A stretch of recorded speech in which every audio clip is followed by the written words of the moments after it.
Pertama kalinya dalam sejarah pilkada ditemukan adanya pelanggaran terstruktur, sistematis, dan masif atau TSM yang dilakukan bukan oleh pasangan kandidat calon yang unggul, melainkan dilakukan oleh pihak lain yang berujung pendiskualifikasian oleh Bawaslu dan KPU.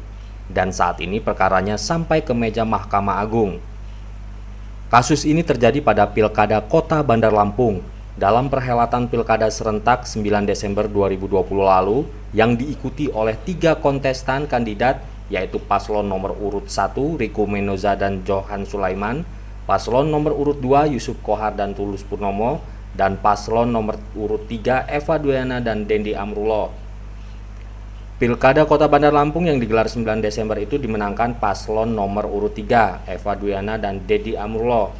Namun kemudian didiskualifikasi kepesertaannya oleh Bawaslu karena adanya pelanggaran TSM, dan menariknya pelanggaran TSM yang ditemukan Bawaslu itu tidak dilakukan oleh paslon, tapi dilakukan oleh suami calon wali kota Eva Duyana yaitu Herman HN yang merupakan wali kota Bandar Lampung saat ini. Dari fakta di persidangan yang digelar Bawaslu terungkap wali kota bersama jajarannya telah mengerahkan dan menyalahgunakan dana bantuan COVID-19 serta program pemerintah kota lainnya sehingga menguntungkan paslon nomor urut 3 dan merugikan pasangan lain dalam proses tahapan Pilkada Kota Bandar Lampung. Hamdan Zulfa, kuasa hukum paslon nomor urut 2 Yusuf Kohar Tulus Purnomo sebagai pelapor, mengatakan pelanggaran pilkada ditemukan Bawaslu terjadi di lebih dari setengah kecamatan di Kota Bandar Lampung.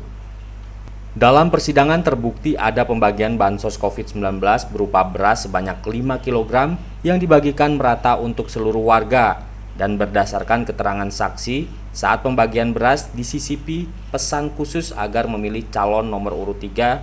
Selain itu, menjelang pemilihan ada pembagian uang senilai 200.000 kepada 100 kader PKK di setiap kelurahan.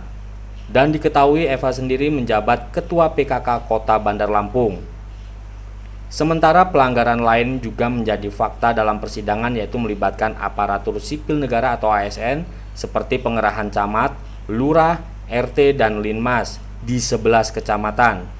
Dari keterangan saksi di persidangan juga diketahui ada tindakan tidak netral ASN berupa perangkat kelurahan RT dan linmas yang merangkap sebagai petugas KPPS. Ketidaknetralan ASN juga terjadi dalam bentuk pemecatan RT dan linmas dan penghentian bantuan beras 5 kg bagi warga yang menolak memilih pasangan nomor urut 3. Terakhir, terdapat penyalahgunaan APBD untuk fasilitas rapid test secara gratis bagi seluruh saksi paslon nomor urut 3, tetapi tidak bagi paslon lainnya. Keputusan Bawaslu mendiskualifikasi pasangan nomor urut 3 itu dikeluarkan 6 Januari 2021 kemudian. Keputusan Bawaslu ditindaklanjuti KPU Kota Bandar Lampung 8 Januari 2021. KPU Kota Bandar Lampung menerbitkan surat keputusan dan membatalkan paslon nomor urut 3. Keputusan itu membuat paslon yang diusung PDIP, Nasdem, dan Gerindra itu tidak lagi berhak mengikuti tahapan pilkada, sehingga otomatis keunggulan perolehan suaranya di pilkada juga jadi sia-sia. Sementara menyikapi keputusan tersebut, paslon nomor urut 3, Eva Dedi, tidak terima lalu melayangkan gugatan ke Mahkamah Agung. Menyikapi gugatan paslon nomor urut 3, Eva Dedi, kuasa hukum paslon nomor urut 2, Yusuf Tulus, Yusril Issa Mahendra mengatakan pihaknya akan segera menyampaikan surat permohonan ke Mahkamah Agung agar diterima sebagai pihak terkait dalam perkara ini. Tujuannya agar bisa memberikan tanggapan atau bantahan serta sanggahan hingga Hakim Mahkamah Agung dapat memutuskan perkara ini dengan seadil-adilnya. Berdasarkan bukti dalam fakta persidangan Bawaslu, menurut Yusril, paslon nomor urut 3 telah memperoleh manfaat meskipun yang melakukan pelanggaran adalah wali kota Bandar Lampung. Namun istrinya yang merupakan kandidat calon wali kota mendapat manfaat, dan atas dasar kecurangan itulah Bawaslu Provinsi Lampung mengabulkan laporannya dan mendiskualifikasi paslon nomor urut 3 Eva Dedi. Berdasarkan hal tersebut, Yusril optimis Mahkamah Agung akan menolak kasasi paslon nomor urut 3 dan menguatkan putusan Bawaslu. Mengapa kita tidak majukan perkara ini ke Mahkamah Konstitusi? Oleh karena yang dipermasalahkan ini adalah sesuatu yang bukan kewenangan dari MK atau Mahkamah Konstitusi. Mahkamah Konstitusi itu punya kewenangan untuk mengadili sengketa hasil pemilu atau hasil pilkada. Nah, sementara yang kita persoalkan ini bukan hasilnya, tapi yang kita persoalkan adalah prosesnya.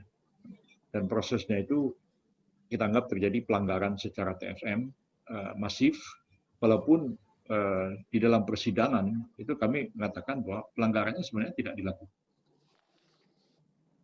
oleh paslon 03 secara langsung oleh Ibu Eva, ya, tapi dilakukan oleh suaminya sebagai wali kota Bandar Lampung yang memanfaatkan fasilitas dan jabatannya termasuk juga keuangan, melakukan serangkaian kegiatan-kegiatan yang secara sistematik, terstruktur dan masif, dan itu menguntungkan pasangan Ibu Eva dan merugikan pasangan yang lain.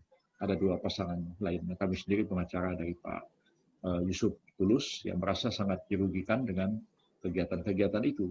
Dan kami mendalilkannya dan mengemukakan bukti-bukti dalam persidangan Bawaslu, dan pelanggaran itu dibenarkan oleh Bawaslu bahwa terjadi masif lebih dari setengah kecamatan yang ada di kota Bandar Lampung, sehingga akhirnya putusannya mengabulkan dikatakan gugatan lah istilah umumnya begitu pihak kami, dan kemudian KPU menindaklanjuti rekomendasi atau keputusan dari Bawaslu itu, terjadi proses pendiskualifikasi pasangan calon. Dan itu memang diatur secara resmi oleh Undang-Undang Pilkada kita. Dan kalau terjadi hal seperti itu, maka ada upaya hukum yang dapat ditempuh oleh pihak yang didiskualifikasi, yaitu melakukan kasasi langsung ke Mahkamah Agung. Saya kira itu aja keterangan dari kami, dan mari kita hormati proses hukum ini supaya berjalan secara fair, adil, dan seimbang. Dan kami sebagai lawyer tentu patuh kepada apapun putusan pengadilan nanti, khususnya Mahkamah Agung terhadap perkara ini, walaupun kami mempunyai satu keyakinan bahwa apa yang telah kami lakukan itu adalah benar menurut semua peraturan perundang-undangan yang berlaku. Dari Bandar Lampung, Tim Liputan Momentum TV melaporkan.